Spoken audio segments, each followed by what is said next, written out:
I gotta switch to the other one just so we know what people are looking at on there. Oh, there we go. Cool. All right. I'm gonna let people in. All righty.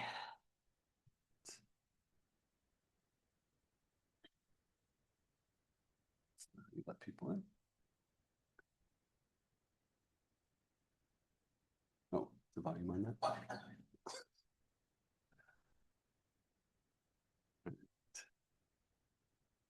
Right. So thanks everyone for joining us here today. We appreciate your time and your space. And today we're here to talk about capitalism, colonialism, and how that intentional structures around that lead to burnout in our system. And so 100%. kind of targeting on that experience of overproduction, overwork, and having to meet standards and goals that our brains and bodies aren't built for. Yeah. And I'm Dr. Lacey-Bisetty, and this is my friend and colleague, Dr. Dave Talavera. I'm Dr. Dave Talavera, and we're really excited to have you here. And for those of you joining online, welcome. And if it's your first time, you're always welcome to ask a question on the chat. We'll do our best to get to it. But yeah, I'm really excited about today's topic, and we've got a few really interesting points to go over. And again, from our distinct perspectives. And so just to give a little bit more information, I'm a clinical psychologist. I mostly work with adults. I have a specialty in working within kind of two main groups, behavioral health. And so anything related to our physical health, chronic pain in particular, and then also the immigrant perspective and those Spanish-speaking peoples in particular. And Will also has very noteworthy specialties as well. So I'm a neuropsychologist by training, and I take a decolonial and liberation-based focus in how I look at clinical care and mental health. So kind of understanding how these systems that are set up around us are built to cause us pain, stress, mess with our nervous system, and make us feel isolated and alone. And taking an approach outside of like the individual person and looking through a community lens to how to find like care, support, and help our mental health.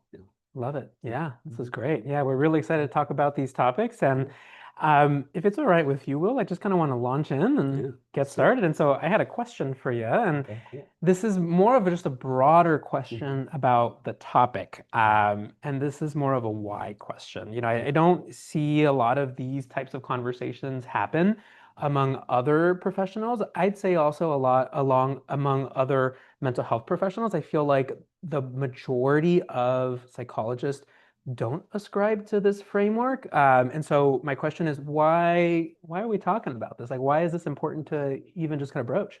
Yeah, and I think it's like unbelievably and critically important in so many ways. It's why I think I've dedicated so much of my own like space and time, and I think so many people much smarter and much more knowledgeable than me have focused a ton of energy and time into this. And I think it's interesting through a psychology and mental health lens because these things like psychology and mental health are like systems that were built to uphold those systems, right? It's not something that was built within those systems. It was like functionally built to cause and increase the ability of control through capitalism, colonialism, and the patriarchy in a lot of ways. And so those kind of like intentional acts are built to cause harm to us, break us down and isolate us, right? And so when a system itself that we work in and live in and are trained in is kind of built with that functionality, we really don't see it, right? You don't see it when you're learning about it. No one's kind of telling you like, hey, what we're talking about was built off the back of, especially in psychology, like white supremacy, right? That was a big system, like even early things like phrenology and using how we look at the skull to like identify people and their abilities, right? So all those systems were kind of like built off those things, and we've adjusted them over time to fit a narrative, right? To fit a supportive system to kind of like maintain those few visions, right? 100%. So the idea of working and building and like doing your life's practice on a topic and then to recognize that it is built to cause harm is something that requires a lot of like self-reflection and a lot of, I would say, like pain, like noticing any kind of system that you're a part of. I think a lot of people go through that with a lot of things. And when you aren't directly impacted because you have the privilege and access to healthcare systems, stuff like that, then it becomes easy to like fall into a place of like, well, I'm doing good work, right? Like I'm helping people, so I'm doing something good. If we don't take a step back and recognize the systemic aspects around that, it's going to continue to like uphold those same structures. 100%. Yeah. as you were saying that, and something that I've been thinking about with this topic is kind of the foundations of mental health and what they're Mm. built upon. I do some teaching work and teaching up and coming therapists how to become therapists. And one of the first things that I go over is what is our mental health field based upon? And so I go over the few first psychologists, mental health providers, therapists, whatever you want to call them, and I'm going over Freud, Jung, William James. And the list goes on, but you can already kind of see a pattern with that. And White dude, it's white dude, white dude. Yeah. white dude, white dude, white dude. It's white Eurocentric Mm. male perspectives. Mhm. And that's the start of our field. The start of our field is from that lens. Yeah. And they're the ones who, the way I think about it is kind of like sails. They're the one who kind of sailed the ship in that direction. And psychology over time has had many different self-reflections and different iterations, but that's where it was first headed and first started. Um, and so that's why I really like these conversations because we get a chance to do a lot of self-reflection, not as individuals, not as a community, but as a whole practice as Yeah. well, to see where we came from and where we are with Yeah. all this. And I mean, it brings up great points as well about how like these things are like built off the back of people like that with the goal of affirming their worldviews in a lot of ways, Exactly. right? So they're like intentionally trying to build structures that kind of show how their thinking is correct, right? And at a time, especially then, like those, sorry, just letting someone in, especially at a time like that when we see this kind of like gap in availability of care and access to systems and stuff like that, there's a clear hierarchy, like class hierarchy, Right. right? And that extends to a hierarchy around like race and gender and all those kind of pieces that come 100%. with that. So those things again are like built to like form those up. Like even if we look at the DSM, like past versions, 100%. there's things like like being gay is a disorder, right? Totally. Hysteria in women's a disorder, all that kind of stuff. 100%. It's this, yeah, continual structure to uphold those things.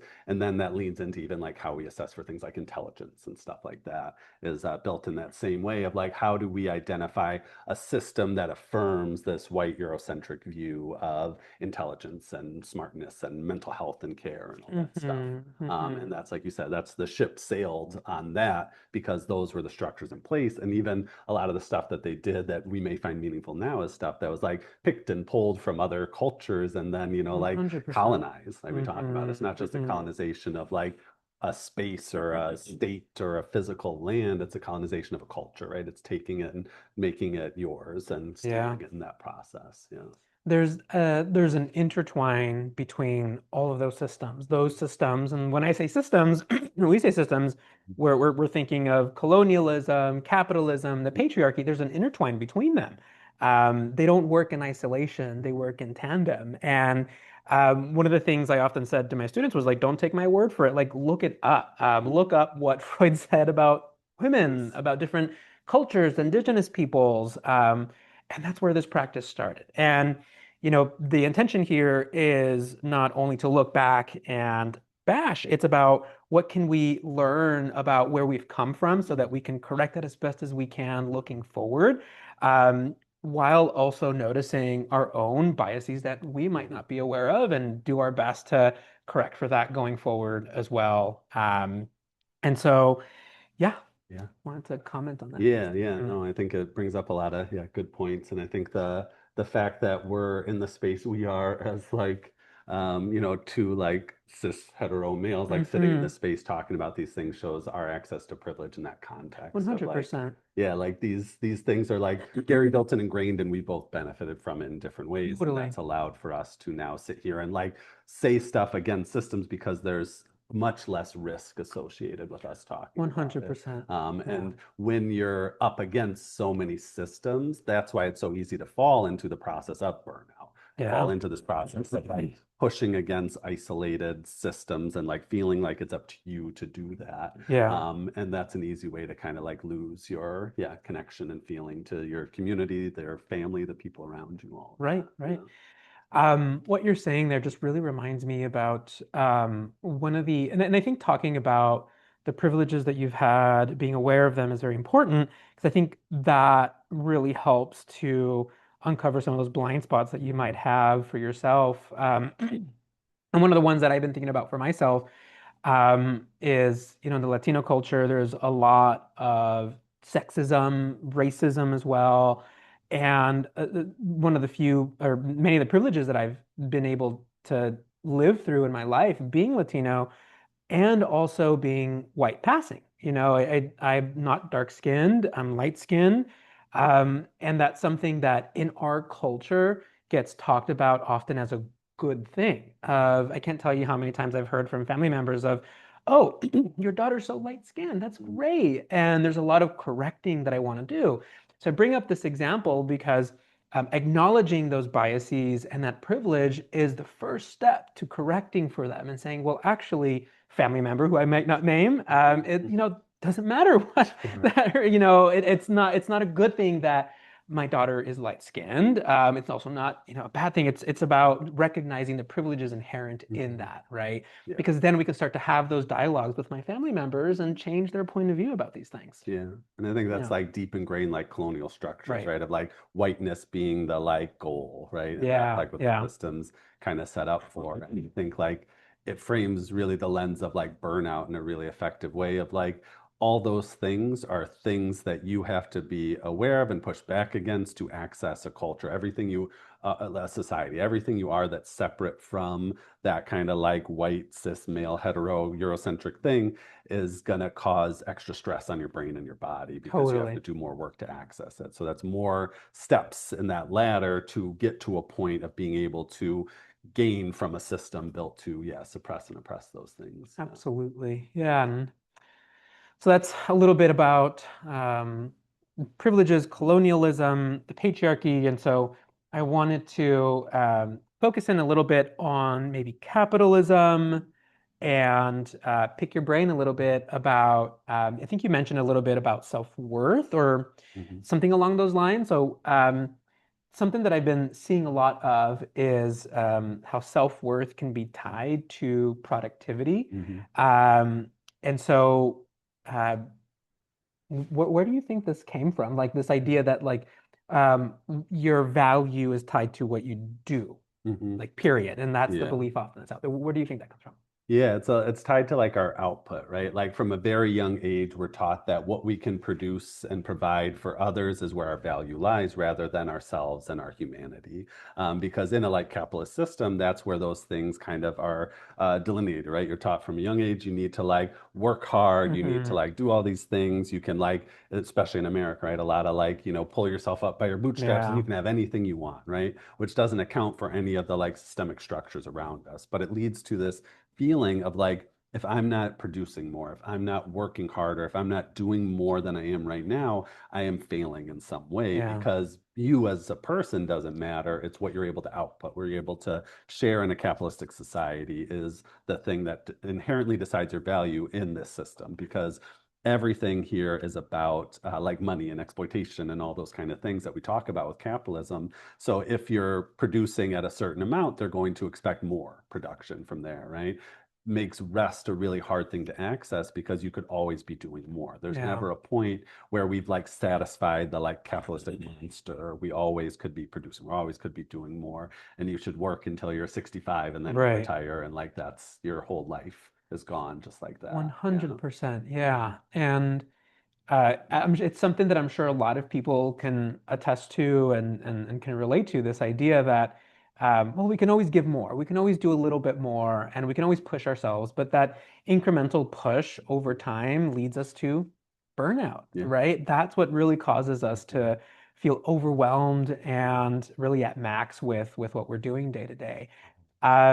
One of the things that you were mentioning there that I talked a little bit about this the last time we met a month ago was from an immigrant perspective and working hard and surviving and where that line is for um, rest and is there a possibility for rest? And so for those joining in, I gave context to this last time around. My parents immigrated from Mexico, and growing up, I always had this mentality, just from a personal experience, that you have to work hard to make it in this country, that you have to uh, keep working and not stop working to make it in this country.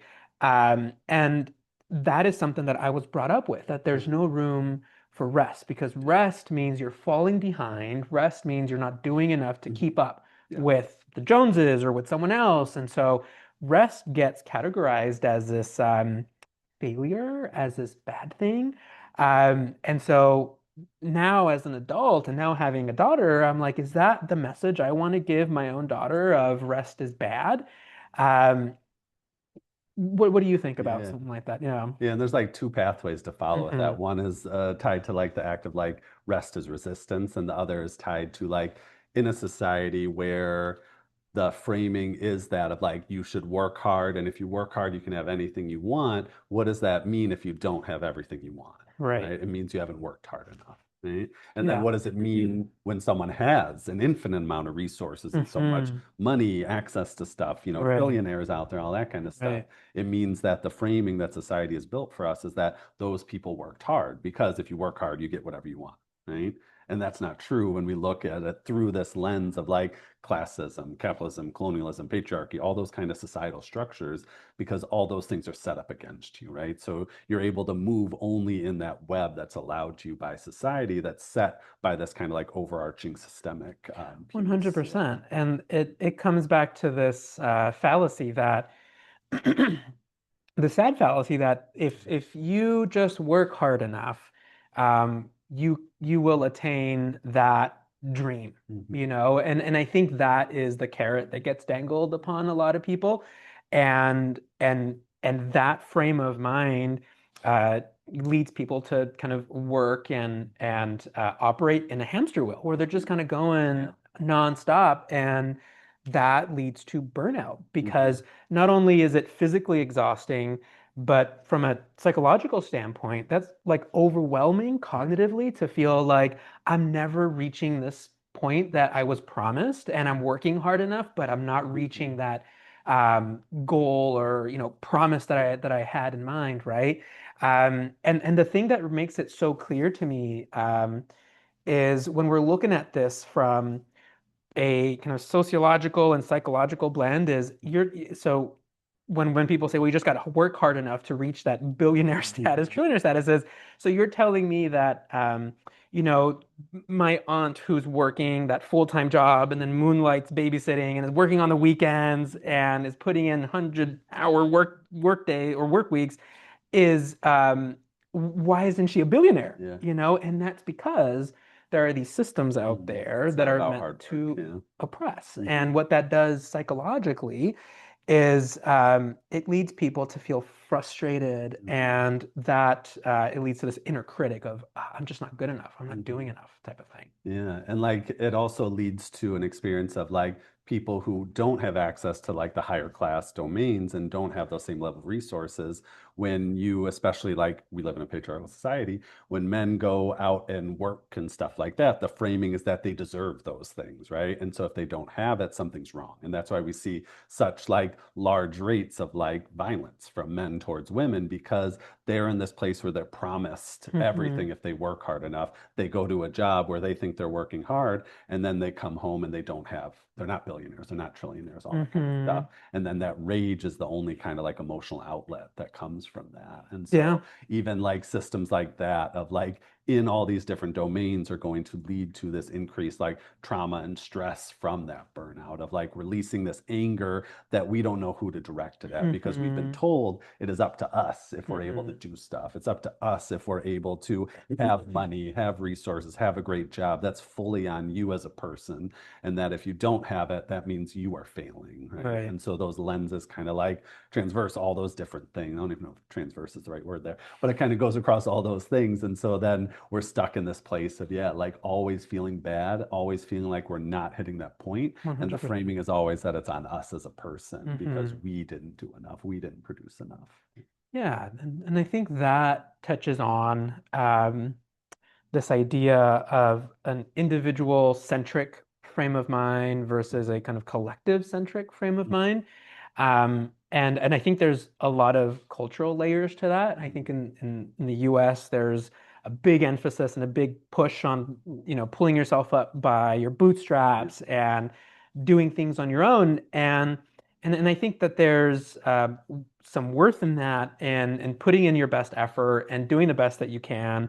Um, but that shouldn't work in isolation from that collective effort, that community aspect that gets deliberately separated in our culture. Yeah. That there's this separation between you as a person and what you can do and the community around you. And I think one of the first steps to breaking burnout is building a bridge between both of those, building a bridge between how we rest on an individual level and rest as a community, Yeah. right? Yeah. Yeah, and I think it's the like interdependence versus isolation thing is like one of the primary pieces, especially of like capitalism, of like teaching us that like it's all up to us, right? And then Hmm. so we refuse to rely on each other because we've been made to think that we are each other's competition, right? That it's like survival of the fittest, all that like misinterpretation of Darwin stuff that goes on. It's like, Hmm. I need to be better than you to be successful, right? It's not just about what I'm doing, it is about how I am defeating you or conquering you or taking over you, right? And that's a lot of the like, especially patriarchal stuff Hmm. too, of like domination is what the patriarchy is. It's like Hmm. dominating another individual. It's not about like a man or a woman, like through the patriarchy, like the men are put in that position most, but the goal is like domination over women and children by Hmm. whomever. And so those kind of systems like lead us to not support and connect and rely on each other because we're taught we're either supposed to beat each other, we're supposed to compete against each other, we're supposed to dominate each other. So there's no opportunity for real connection, love, care, tenderness because we view each other as like rivals, as like Right, people to, right. yeah, defeat and take down. You know? One of the things that I've noticed in that line is this idea that, well, once you're 18, you're out of the house and you're on your own. And um, I'm sure many of you have heard of that concept, that understanding, right? And from a Latino perspective, for a lot of immigrants, that's foreign. It is not common to leave the household when you're 18 or for college. It's actually quite common and understood and accepted to stay at home until you're in your 20s or until you're married, until you have a family of your own, and then you move out. And so there's these kind of two colliding perspectives here of this perspective that you have to be on your own now and go off versus, it's okay if you're here for a while. I bring this up because now there's a collision between these. And what I'm seeing now, among a lot of adults, among a lot of Latino adults, is people can't afford to go out and live on their own when they're 18. They can't afford to have their own home in many cases, in many places. And so what happens is you have people who are given this message of go survive on your own. You're 18. It's impossible to do Yeah. that. And so what happens is that rage, frustration, hopelessness. Oftentimes, those self-criticisms get turned inward of, Yeah. I'm not good enough to do this. Maybe I'm not cut out for this. I'm not cut Mhm. out for living on my own. And Because it's so, an individual failure to not be able to. Yeah. right, right. So a lot of this is, yeah, moved inward for Hmm. us in that. Yeah. Yeah. Yeah, and it's like in like society where the like wealth gap has increased so much, even over the last like 30 years, it's just like unbelievable how much that's shifted. That's led to a lot of need for more people in the home, like working, Right. right? And like that's intentional because then more people are working, more people are providing output, more people are producing for like the capitalist Right. system. And so when that happens, we're going to see that there's less, again, availability for like Hmm. care and love and tenderness. And like historically, that was done a lot of ways through like patriarchal lens of the man goes to work, woman stays home, all that kind of bullshit. But I don't know if I should swear in this, but like those kind of things. And then Sorry. like we're in this place where now the like not only expectation, but the need is for more production from more people to Right. survive. Right. And so that's another like further isolating thing because it took things that may have been like emotional community-based care and like turned it into another space you had to go produce, right? Right. Even childcare, even stuff like that becomes Hmm. this monetized capitalistic process. And that's going to Yeah. continue to like force us to produce, burn out, and not have the energy and resources to spend on community, to spend in space together because we have to meet those production goals that are set. Right, right. That our value is tied to how much we do in life Mhm. and what we do. And it just reminds me of what we talked about last month in terms of meeting new people and we were talking about community building and friendships. And a lot of the times that my go-to with meeting people is what do you do? And so I've been trying, just as an update, I've been trying to practice more Mhm. of what do you do for fun? Yeah. What are your hobbies when I meet new folks? And I think we were kind of jokingly around last month talking about like asking people your favorite dinosaur, your favorite color, but just it sounds silly. To Corey Chin. Yeah. Second straight month. Yeah. And so, yeah, finding ways to build that community. And I mention all this because these systems want us isolated. These systems want us to be isolated and focus on production. And so, a way to break that is build community and build community not based on production, but based on hobbies, interests, likes, supports, those types Mhm. of things. Yeah, Right. like what brings you joy as a person. And I think like a lot Hmm. of times when we even think about like decolonizing our space, like we have to think of like our self-reliance on production and how we can detach it from that and like feed it into like joy and Hmm. connection. Things that sound really abstract, but are like really powerful things when you can like find the space and time in a capitalist material Right. system to dedicate to those things. And they make it really hard to do, right? Like this isn't some like easy process to like Right. reorient your beliefs and care into each other, but like that's the only way that we're able to like find true happiness and connection and Yeah. joy is to separate ourselves from those like colonial spaces, those systems Yeah. like we talked about last time of the like there's the home space and the workspace, and Right. those are the only things that exist is where you're producing and where you're like making more kids basically. Yeah. Yeah. Yeah. No, 100%. And there's always a kind of a generational aspect to this that I think about. And so, um, one of the questions I have for you, and I'll kind of bring it back to that, is what does a collective um, care look like and an emotional resilience look like? But what I was thinking there is what I was saying was, one of the ways to have that collective care is by asking, like, what do you do for fun and building those hobbies? And I've been trying to practice this with my own parents Mhm. of just asking them of like, Mhm. hey, what do you do for fun and what are your hobbies? And tell me more about that. And so I bring this up because when we're talking about these big systems, oftentimes it can feel overwhelming and daunting to try to break down these systems Yeah. because they have so much power. They're so ingrained in all of us. We feel like it's almost impossible, like it's a tall order to break these down, but it doesn't have to be this big thing that we do, this big effort. It can be as simple as asking someone, what do you do for fun? How can we relate? How can we build community in that way versus solely focusing on what we do? And Yeah. I started doing it with my parents, and it's brought me closer in that Yeah. way. Yeah. So my question for you, Yeah. yeah, was what does collective care and emotional resilience look like? Yeah, and I think like where my mind goes to first, like to follow up on your thing, Yeah. and like similar to that context Hmm. is the experience of how we like talk and teach about emotions, like and feelings and stuff like that, like from a very early age, Hmm. right? Like children are taught the rules of these systems when they're very young, of exactly what it's supposed to look like, of exactly how they're allowed to express feelings, emotions, care, and stuff like that.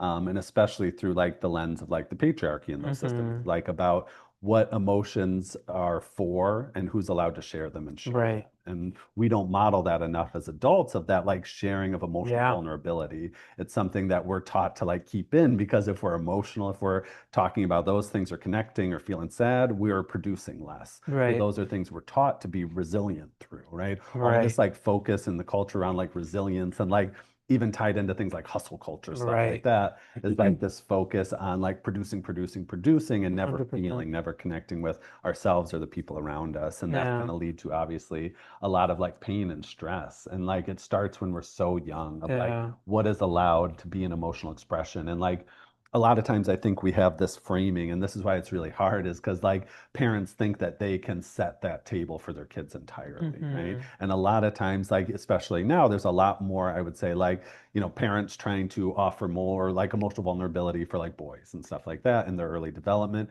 And then they're still going to go into space with a bunch of people in a patriarchal system that teaches them not to share their emotions, right? So Hmm. if you enter that space with emotional vulnerability, you're going to be met with violence. And that's what Hmm. happens often when young boys go into the schoolyard, stuff like that. And then they're going to get a lot of criticism for emotional vulnerability, for sharing how they feel, all those kind of things. And so Yeah. all that stuff to be said is like, that's where we make the biggest difference is how we like treat and care for each other, and starting with like children and how we help them develop their ability to like share and care and like Totally. deal with the like stress that's going to come from being someone like that in a society that doesn't allow it. That's why so many, yeah, I think young men have been caught up in the like red pill manosphere nonsense. Yeah. 100%. 100%. Yeah.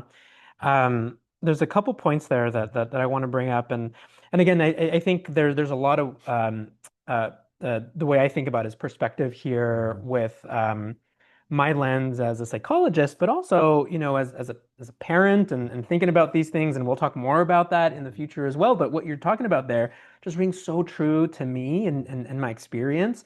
And that's what I was thinking is what emotions like are allowed to be shown versus what emotions are not allowed to be shown. And I'm thinking about this in the context of a cultural perspective among the Latino culture. And there's this big idea called machismo. And this idea of machismo is that men should be men and not show these sad feelings unless they're uh, drinking with a song or unless there's a sports game, then you're allowed to share these emotions. And so, and I think about this as Mexico lost yesterday, which I'm very sad about. But showing and expressing those vulnerable emotions and expressing and showing that vulnerability outside of those contexts, I think there's a lot of power to that for the next generation. That's something that my wife and I have been talking a lot or about is how do we kind of break these generational patterns of men should be men, and especially a Latino man should be a Latino man, and just work hard, not show these emotions, and provide.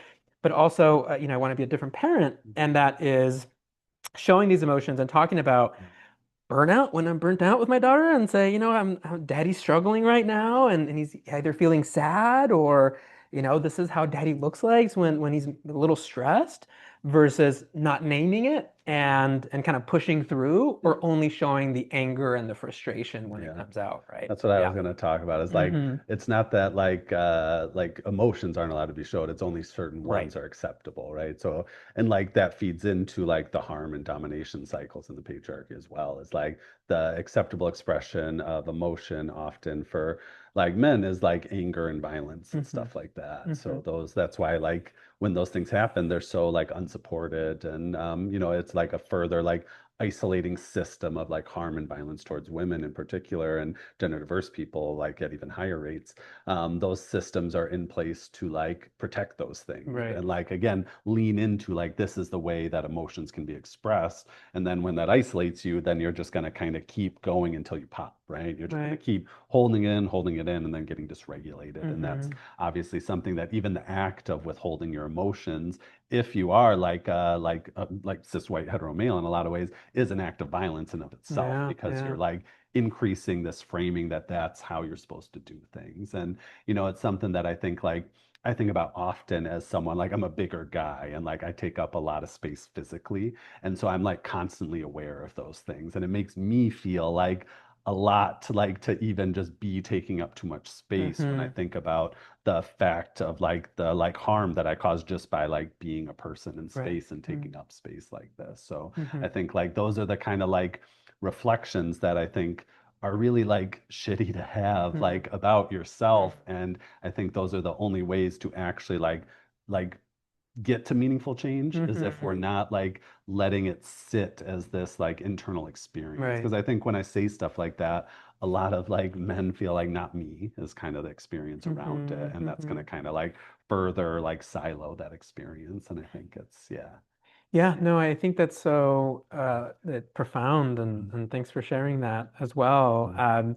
I had a somewhat similar experience and like this self-reflection point in my life where I was in college and I think I heard someone um, other straight male and I'm a straight male and I heard him say, "Oh, those shoes are cute," and it kind of caught me off guard, and I was like, and my brain couldn't process that my male straight friend was saying the word cute. And it made me really think about how much words have power and how much I'm not saying words because I feel that I'm going to be perceived in a negative light. And college was such a formative experience for me in many ways, but it was formative to do that self-reflection of, wow, I don't say that because I'm scared to come off as not straight enough in those Mhm. situations. And I And think, I mean, and even beyond that, like it's the fear to like come off as like gay, right? Because right, like that's the yeah, societal right, expectation is that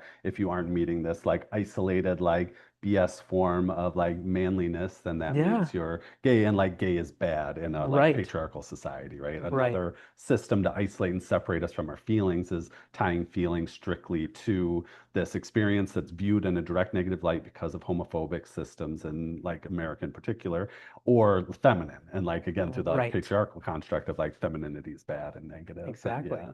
So it's like all these things that are just built to kind of separate, divide us, and make us feel like we have to manage everything on our own. And if we're Hmm. managing everything on our own, we're gonna burn out. Because like burnout, and I think like even the construct of burnout is framed as this like individual thing, Hmm. right?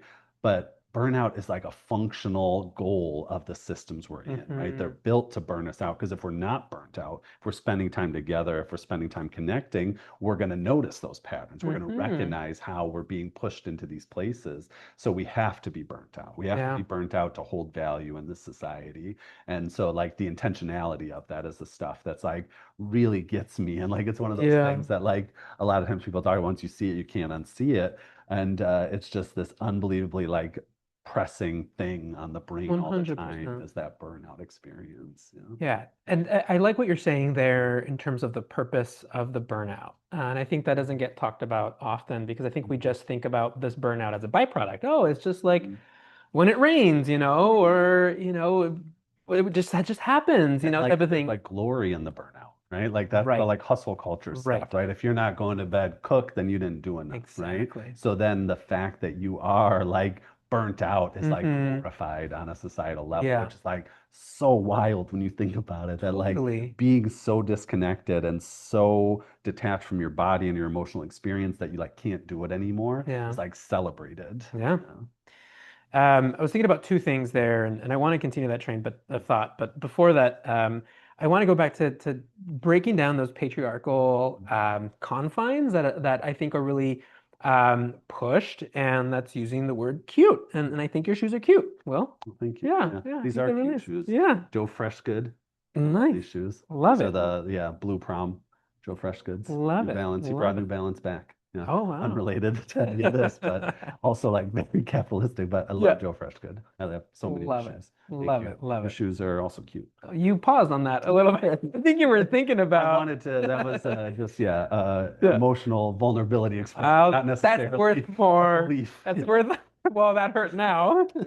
But what I was gonna say, after what we were talking about cuteness, um, was the purpose of burnout. From an immigrant standpoint, and looking back at how much my parents worked when they got to this country, Mhm. um, my parents lived in a car for some time when they got here, Mhm. and they really came just with the shirts on their back a lot of the times. And I say a lot of times because my dad came back. I don't know if I should be sharing this a lot on, on social media, but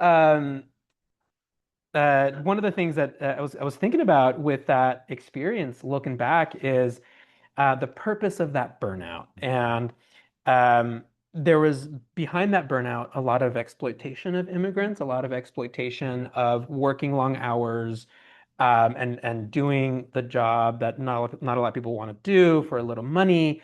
And that is exploitation. And the purpose of that is not just to extract monetary value, but it's also to keep people from building community, to keep people from organizing, to keep people from building this sense of like family amongst each other. Because when someone is just so burnt out from working those two jobs and taking care of their kids and not having time to sleep, and they're so delirious because they haven't slept, and you name all the burnout symptoms of frustration, anxiety, sadness, self-criticism, and one of the key aspects of burnout is apathy. Mhm. And so we actually care less when Yeah. we're apathetic, when To we're go burnt to out. access to it. And so Yeah. all of that's a recipe to limit how much we get together and Mhm. form union Yeah. with one another. Yeah, and I think it's like interesting through the lens of like all those things again are like viewed as like positive things, right? Of Hmm. like you look back like, aren't you so happy that so and so worked themselves to the Right, bone for you, right. right? And it's like my thought is like, no, that sounds terrible, right? And like, but it feeds this system of like martyrdom is a good thing, Hmm. right? And like I think a lot of that, and I don't know what you're talking about, like ties into like religion in a lot of ways. And like you're taught from a very young age in a lot of religions that like sacrificing your Right, life, especially like Catholicism, right, Christianity, like right. sacrificing yourself is the ultimate thing you can do, right? And like because of that, those things are then able to be extracted from those systems and viewed as like now this is another way for us to frame like giving up yourself, giving up all of your life and resources and happiness and joy is a good thing to do for someone else, right? And like theoretically, that makes sense, right? Like it Right, is good right. to care about others, but if we're Yeah, stuck in a system that forces sacrifice for basic needs, we're no yeah. longer sacrificing for each other, we're sacrificing to the system, right? And Hmm. that's how those things are built up. But when you think it's an individual experience, then you feel like you're doing it for those around you, Right, right? right. Yeah, this idea that that the sacrifice is only a good thing. I think it's something that we want to challenge more and more of. That um, it's okay for you to have hobbies and still be a dad. It's okay for you to have Mhm. hobbies and still care for your patients, versus only having this all or nothing perspective of I only have to work or only have to be a parent. I think building a balance is always the toughest part for a lot of folks. But the interesting thing is that if we only focus on our patients and we only focus on them and nothing else, and I have no personal life, Mhm. no hobbies, no interests, that sounds on surface of wow, that's so admirable. You Mhm. only care about your patients, you do nothing else. Yeah. But the reality is that I'm not a robot. Mhm. I am not this machine that can operate only in that myopic perspective. I'm a human, and that's going to lead to burnout. Yeah. But the other side of that is that that actually makes me a better therapist to have relationships with others, to have balance, to have care, to avoid that burnout. And so that's just a little bit of like thoughts on burnout from just a mental health Mhm. perspective as well. Yeah, yeah, no, I think it's like it's hard to because like we're taught like you can have it all, but like you can Hmm. have it all when you're not in the lens of like this is literally like set up to cause you to not be able to have it all, right? Hmm. Like that's the Hmm. intentional functional part of that is like the idea of having it all that never includes like reducing your output. It always Right. includes finding more space to do something else, right? To prioritize like your family and your Yeah. house and your friends Right. and kids, all that kind of stuff. That's like, how can we get to that point while making sure we're continuing to produce at these unstable levels? And that's because capitalism is burnout because it's exploitation, right? It's always Hmm. about Hmm. exploiting people and taking their labor and using it to give other people money, right? It's Yeah. built to cause that kind of process. So we can't have time for those things unless we're producing more. And then we're being burnt out again and again and again. These Yeah. things are like Yeah. so cyclical in nature that it just causes like so much harm. And then again, even the idea of like mental health from a burnout perspective is that if you're burnt out, it's time for you to do some self-care, buddy. It's time for you to Right. like take some time, read a book for a day or so, like Yeah. take the weekend off and then get right back to it, right? Yeah. Yeah. The idea is like, because like we talk about like rest and like recovery, like you in Hmm. capitalism, you are allowed recovery. You aren't allowed rest, right? Hmm. Recovery is getting yourself back to a point where you can be exploited again, whereas rest is something that's truly for yourself and for care. And I think that's why people talk about like rest as an act of resistance. And Hmm. like that doesn't mean resting is resistance. That means like allowing yourself to rest, allowing yourself to feel joy in the context of oppressive systems and recognizing that Yeah. harm that comes from them. That in itself is resisting those systems, right? Not Right. just like Right. rest itself. Yeah. 100%. And that made me think about, and I wanted to see what your thoughts were on self-care and the commodification of self-care in a bit as well.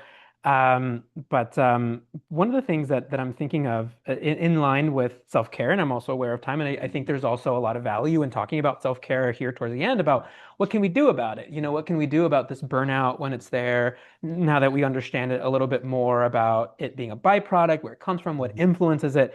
Okay, now what do we do when we're in that position, that self-care aspect there, right? It's funny, one of the things, so I took a social media break and I'm back in now. I'm thrown into social media. But one of the things that I saw when I got back in was this this idea of whimsy. And I was like, oh wow, yeah, adding more whimsy into your life. And so I saw a reel on about some guy that you wouldn't expect to say whimsy, but he says whimsy. And I think that's the allure of that whimsy aspect, is that there's this contrast of who's saying it and this idea of whimsy. And I think it goes back to this idea of the word cute and who's saying it, right? That when there are these contrasting things, it makes it interesting because, like, oh wow, this person's looking for whimsy, and I wouldn't expect that person to look for whimsy. But this is a psychological breakdown of a reel of whimsy, right? Yeah. But that idea is self-care. And I think that idea of being whimsical or being cute or writing in your diary, which I do, and or a journal, if you want to call it, but like writing in your diary, I think that's I think that's an act of resistance because it forces me to self-reflect, but it also goes against his ideas that are pushed by the patriarchy that grown men shouldn't have diaries, but it gives you a chance to really self-reflect in those ways. Yeah. And so all of this is under this idea of self-care, right? So I wanted to also ask you about your thoughts on self-care. Yeah, Yeah. yeah. And like self-care, like it's a hard thing because it's like so unbelievably like commodified through capitalism. Hmm. Like the idea of self-care is very rarely like about caring for oneself or one's community. It's about what can you do that provides like resources for other people, right? It's like Hmm. about going to like a spa or something like spending money, resources, Right. about, like dedicating time towards a hobby or something like that, which is all like production-based stuff. And I think it's like hard. And like someone, Cynthia Webb brought up a great question about like when we're thinking about burnout and capitalism, the idea like we talk about here is like building community, finding space, all that kind of stuff. And those things feel so unattainable Right, in a right. capitalist Especially if you're system. burnt out to do, Yeah. yeah. And I think like the reflection I often go to with that is like we're set up with this belief of like you have to earn rest, right? So you have to produce at a certain level.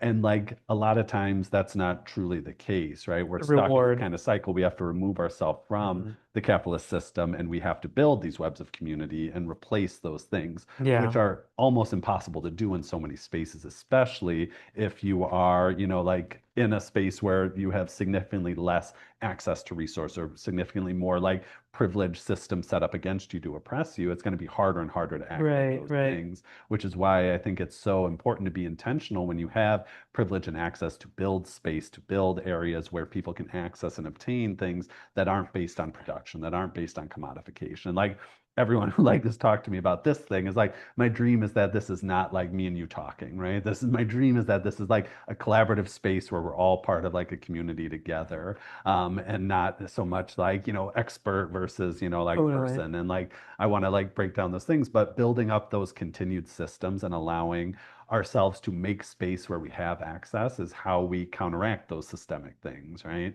We have to use what we have to push back against those. And it takes a lot of people coming together, right? Because if it's an individual thing where you as a singular person are like, how do I build community? Hmm. It's not going to be possible because you're up Right. against a system. It takes all of us together changing those dynamics and changing those systems and building spaces like this to create a way to have that connection outside of that. Yeah. 100%. Yeah. And to your point about um, rest as something that becomes this idea that it's something that you have to deserve. Mhm. And I have a couple of thoughts about that. Mhm. One is that is so ingrained in our culture that we have like Mhm. idioms like Mhm. no pain, no gain. You have to really struggle to Mhm. gain, and there's no room for rest in that. You have to work hard all the time to reach your goals, and there's Mhm. like no room for rest. And the more you rest, it's seen as either pausing your progress Mhm. or taking a step back. When in Yeah. reality, rest is actually continuing your progress. Mhm.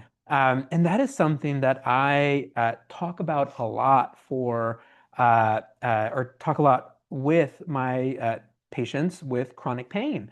Because in the chronic pain world, rest is part of the treatment plan, and that's something that oftentimes I have to deconstruct that you can't just push through your pain, your physical pain, all the time because that leads to chronic pain burnout. And so a lot of the things that I work on is reconceptualizing rest as a tool for yourself and understanding that it won't actually keep you back, but it'll help you actually manage your pain better. And I extend that not just to chronic pain, but beyond that to professionals, people working, to parents, that rest is a good thing. Take those 10 minutes, take those half hours, take those days, take those weeks off to really rest, Yeah. right? Yeah.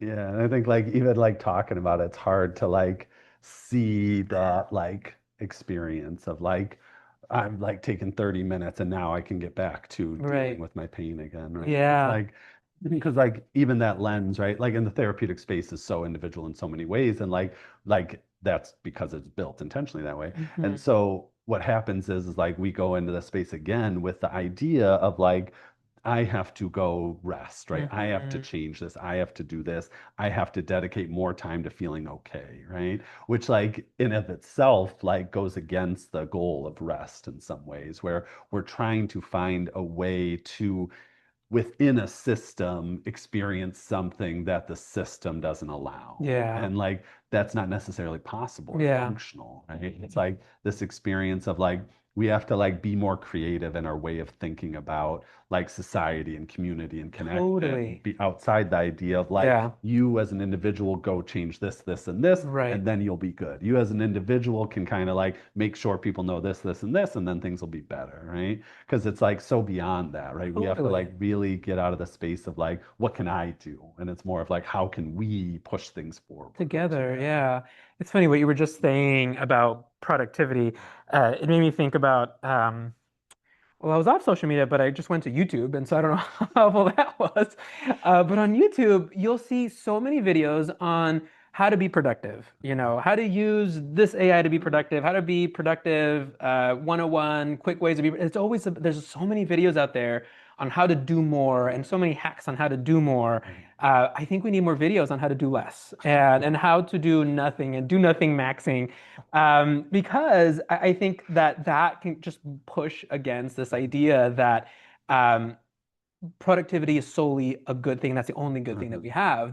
But rest and doing nothing and being there for yourself is also just as good as productivity. It's part of the equation here with all of this. Yeah, yeah. And I think it's like it goes back to what we kind of started on, which is that the whole idea that your value is your production, Right. right? Like that's the thing killing all this is like your value is your production. Whatever you produce is what defines your value in society, right? So if you rest to produce more, that's great. You can do that, right? If you're Hmm. not, then you can't do that, Right. right? And like that's Right. the kind of stuff that I think leads to those like differential experiences of like getting stuck in this cyclical aspect of like I need to produce more. I'm burnt out. Yeah. Now I'll rest and now I can produce more again. And I'll just go through that process again and again and again until I crash and burn, Yeah. right? Yeah. And it's just, yeah, it's like devastating to like see that systemically. And I talk to like so many of my like clients and people in my life about these things, which is like, how do we like get outside of that? How do we like Yeah. rely on each other in Right. real ways? And I think it starts with something we touched on earlier, which is relying on emotional vulnerability, like Right. letting other people be a part of our emotional experiences Yeah. where we can begin to like change those threads instead of feeling like we have to carry it alone, right? And that has to be something that's like modeled. That's something that has to be like done in a way that allows other people to feel safe sharing, other Yeah. people to feel safe giving themselves in space is by allowing ourselves to feel stuff. Totally. And Totally. recognize that like feeling and like connection and emotionality and community, like those are the things that life is built for. It's not built 100%. to make more money. It's not built to produce more. It's not built to like hit these like explicit, like extreme Right. productive goals. It's to like feel each other and be with each other in Hmm. space and hold that emotional, yeah, Yeah, presence. yeah. It's to spend time with your family and have that cookout. It's to have your daughter hug you. It's to go on a nature walk. Though that's living there. And so I'm thinking about self-care here and what we can do. And I think what you mentioned there is such an important piece, the emotional vulnerability piece. The things I want to add to that for viewers, for people here, a couple other things here to do for self-care is when you do rest, when you do have those moments, when you hit the brakes and you pause, think about your inner dialogue. Where does that go? Does your inner dialogue go towards, I'm falling behind, I'm not doing enough? Guilt. Yeah, is it guilt? Is it stress? Is it anxiety? Hit the brakes for that as best as you can and identify that frame of mind as well. Um, and so what we're doing there is thinking about our thinking.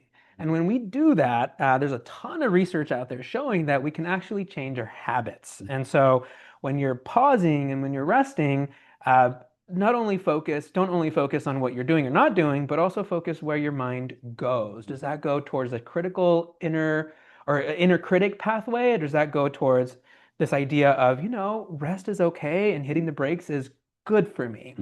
Because I'm a human, not like a robot, Totally. like you said, or a system built for production, right? It's about being able to sit with each other in a real way. And 100%. like, because the guilt that we feel when we're not producing is not us, right? That's Yeah. like capitalism. That's like the systems around us. That's the stuff that's been ingrained in us since we were children, Right. is this continuous need to produce. So anytime Yeah. we're not producing, we are losing the value that we've been taught we have and we can hold. And so Mm, those are the things that I think really kind of like just defeat us in all these significant ways. And like if we're holding even that experience and if we're not sharing that, that alone is going to increase that belief of like, I am feeling this way and I know other people are feeling this way, so this must be right. hmm Instead of challenging and like thinking more creatively about what we can have. Whenever Yeah. we talk about changing a system, like the first thing that like often happens is like this experience of like that's not possible, it's too much, it's too big, all Right. that kind of Right. stuff. And I think that's just such like an uncreative way of like living. And I think we need to get out of that space of like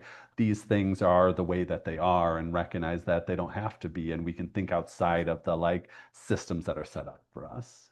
Totally. Totally. Totally. Yeah. Yeah. I'm aware of time Yeah. here. So we Do we can have any cute questions? Yeah, there is a cute Love question it. on patriarchy and cuteness. As Hey, someone perceived as a woman in society, what would be the best way to approach the emotional repression, willful ignorance issue with masculinity without being brushed off? can you say it again? Sorry, I have to. Yeah, yeah. No, I'm trying to organize it in my brain. Yeah. On patriarchy and cuteness, as someone perceived as a woman in society, what would be the best way to approach the emotional repression, willful ignorance issue with masculinity without being brushed off? And so feel free to correct me if I'm interpreting this question wrong, but Mhm. I think what you're asking is like, in that context where you're perceived a certain way, what would be the way to deal with the like masculine experience of emotional repressions, willful ignorance Hmm. to these ideas that we're talking about? And again, feel free to like tell me if that's not the right interpretation. And I think like the thing that comes with that is stuff that is like pretty tricky to like navigate because it's a balance to find as find that males tend to respond as if threatened. Yes, Oh, okay, 100%. got it. Yeah, yeah, the Yeah, yeah. Thank you defensiveness for clarifying. Yeah. response because it challenges their like self-views 100%. and the like categorization that they've been given of how to access the world. Because Totally, like totally. even when we talk about the patriarchy as a construct, a lot of men immediately fall into defensiveness in that Hmm. context, right? Because they recognize it as like, so you're telling me I'm bad or I'm wrong, and not recognizing that like the patriarchy is built to harm Because it's men who too. versus in the Yeah, patriarchy, right? exactly. And through a capitalistic lens of the Right. patriarchy as well. And so Hmm. when those things happen, like there's a balance to be found where like women historically have done so much more emotional labor and female presenting people so much more emotional labor for men throughout society, right? So Right. the idea of doing more feels impossible, right? And Hmm. I think like Bell Hooks does a great job of talking about these topics way better than I do, but the experience of like allowing yourself to recognize when you have availability to do that and when it's a safe space to do that because there isn't always safety in those Right. experiences, right? From a societal lens, like obviously there's a lot of violence and harm that's taught to Hmm. men to Hmm. impose upon female presenting people. And so that experience can be really harsh and intense. And it's much more up to like men to take the lead on those things to change how that's 100%. viewed because Yeah. they have the privilege and access in that space and recognizing the harm it's causing them. Yeah. And that context, there's still going to be spaces where you're able to give in that. And Right. yeah, like again, it's something that like read bell hooks if you want a much better Yeah. explanation than that. Yeah. Educating somebody on this, dealing with their response about it takes an emotional toll on the person, and that can Yeah. ultimately also add to burnout because like you're experiencing that patriarchal lens firsthand in that moment. And so doing it in safe spaces that you mentioned, doing it, checking in with yourself and seeing if you have the bandwidth to actually respond and talk and have a constructive conversation about it, I think is the best thing. Yeah, because when you're like used to like privilege and you're used to being like centered in everything, whenever you're Mhm. not, that's viewed as a threat to like male presenting people like societally, right? Because they're so used to being like coddled and safe and all that kind of stuff and being offered those things that anything outside of that feels like a direct stress point. Should I send them videos of men saying and showing them non-typical expression of masculinity? Likely for them to feel threatened if it's coming from another man. There is like definitely research to Hmm. support the idea that they're more comfortable hearing it from men. Oh, I don't know what happened up there. One of our screens isn't working anymore. All right. Okay, yeah. So there is research to show that, and I think again, it's more about like your relational understanding of the person you're talking to is going to offer some of that. Yeah, what's that? Oh, here. Okay. All right. We're at time anyways. The systems are shutting us Okay, down. there we go. Great. Yeah. They're coming Yeah. for us as we They're speak. coming for us. So I appreciate you all. Thank you so much. Don't hesitate to reach out with more questions. Yeah, or Yeah, anything no, else that it's comes up. And we'll see you next month where we're going to talk about workplace, school burnout, and how systems are tied to those structures in particular. 100%. Cool. Yeah, Thank you. perfect timing for starting school. It was great having everybody here. We look forward to seeing you all again. All right. Bye-bye.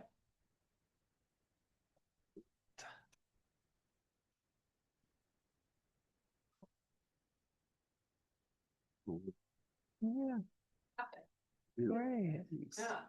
How many? You made me think of a few things as you were Oh, talking. good. If you don't mind me asking. Yeah. One of the things, so the way that you two were talking, it sounds like you're speaking